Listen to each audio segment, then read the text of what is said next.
Normative conformity, laws we enslave ourselves to.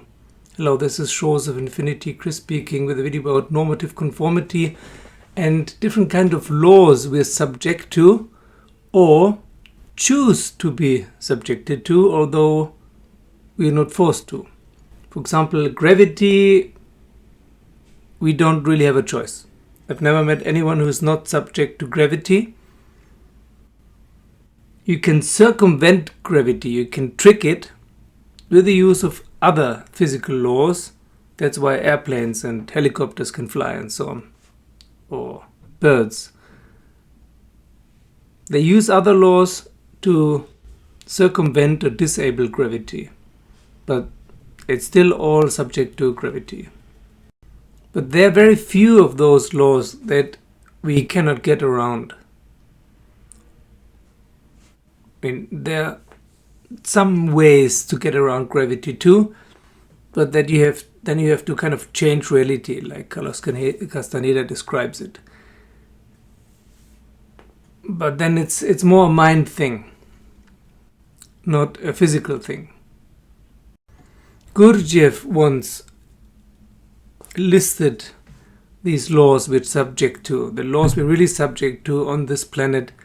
I don't remember exactly, there were 24 or 48. Anyway, there are a certain number of laws we're usually subject to. Although with some effort we can circumvent or disable some of those temporarily. But laws we are actually not subject to, but choose to be subject to, we enslave ourselves to them, are social laws, norms and customs, certain rules that also vary from society to society. And we get enculturated, we get brainwashed during school and later university and all kinds of social gatherings. We get told how things are being done, what is right, what is correct, what is politically correct, socially correct. And at some point in our childhood or a little bit later in our teenage years or 20s, our resistance usually is finally broken and we accept those social laws as fundamental laws, as universal laws, just as much as we accept physical and chemical laws. You might think now, no, I don't, or I'm not, but then you're just in denial. Look deeper and you see that your whole thinking is geared towards what is normal in your culture, your society, your little bubble, the kind of people you hang out with. Because of something that is called normative conformity in psychology. It means that sooner or later we conform to what other people think, what the majority thinks. Because there's nothing more stressful than being ostracized or ignored. To be thrown out, not be part of a group, is the most horrible feeling, the most horrible emotion people know. To be alone and not part of any group. That is why we tend to adopt the opinion of the majority, as has been shown in the Ash experiment, for example. Either to avoid trouble or argument, or really changing your opinion and perception because you think what the others say must be right. You cannot be the only one who's right. If the majority thinks some two lines or shapes, for example, are the same size, then it must be true. Or the other thing that's been shown in the Milgram Experiment, linked below, there's a nice French movie about it. A little piece of it is available on YouTube. For those of you who don't know the Milgram Experiment, it's very fascinating. 2/3 of all people will do whatever authorities tell them. They will not question it. They don't even start to think about it. Or if they question it, then only for a moment, and they give up resistance immediately. We have been taught to follow authorities. That's part of our education system. In the old days, authorities were kings and queens and priests and popes and so on. Nowadays, it's politicians and influencers and tech gurus like the Tesla guy, I don't need to name any names here. And especially scientists. Scientists are very, very high up authority right now in our society. So the Milgram experiment shows that people would rather kill an innocent person than disobey an authority like a university professor. So what happened in the Third Reich in Germany in the 30s and 40s is not unique. That works everywhere if it's set up properly. And maybe if you've seen during the last 2 or 3 years how well it works. People just don't like to disobey authorities. It puts them under too much pressure.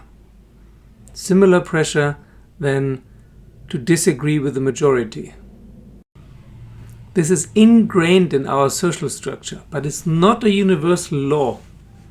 It's not a universal law, it's a social law, especially for our culture, which is the European, Mediterranean, modern Western culture that has spread almost all over the world. And even more so since the internet and social media. Media that has been discovered by the Nazis in the 30s. Media is the best way to spread bionormative conformity, any kind of thinking, any kind of opinions you want. You want the masses to believe. Advertisement is also making use of this. You just need to make people believe that everybody likes a certain product, and then people will buy it because they think, okay, everyone likes this, so it must be good.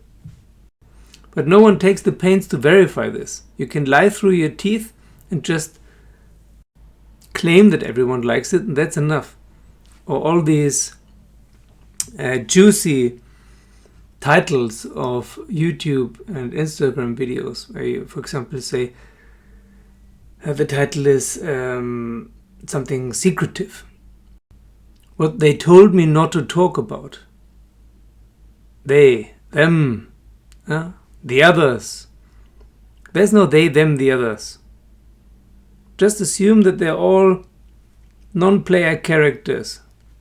Just computer intelligences. Not real people.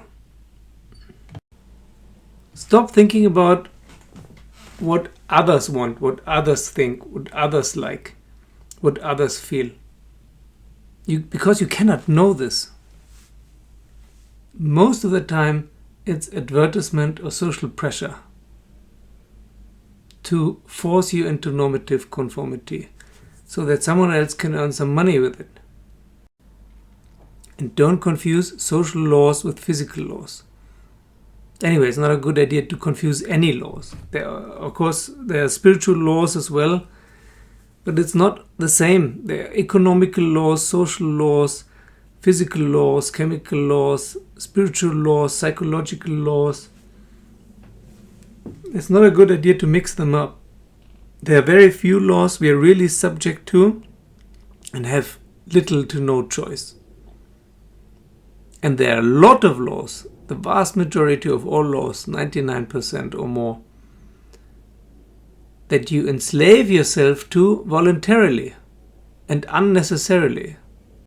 That is also what many spiritual teachers mean when they say the world is an illusion. We can discuss a lot if the physical world is an illusion or not. But the social world is definitely an illusion. There's nothing to discuss about. It's man-made. It's made up. It's not objective.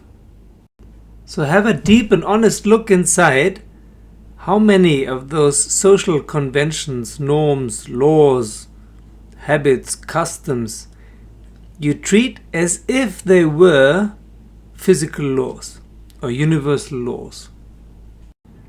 Or how often do you do things or don't you do things because of other people?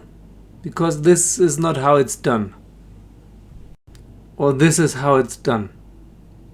Because of norms. Social, cultural norms. How much are you subject to conformity? Don't go around and tell others how much they are subject to normative conformity. The only important thing is how much you do it. And how much this is a blind spot. Again, like I said in the last video, also ask others for feedback, because you might not notice it. Another trick that comes from coaching is look at your best friends. Look at your 5 or 10 best friends and see what their norms are. What they are comfortable or uncomfortable with. And this is probably very similar to you, more or less consciously. How can you break out of the prison of your mind? This is how. This is one of the first and most important steps to really analyze where are you conform, where do you adhere to norms as if they were laws.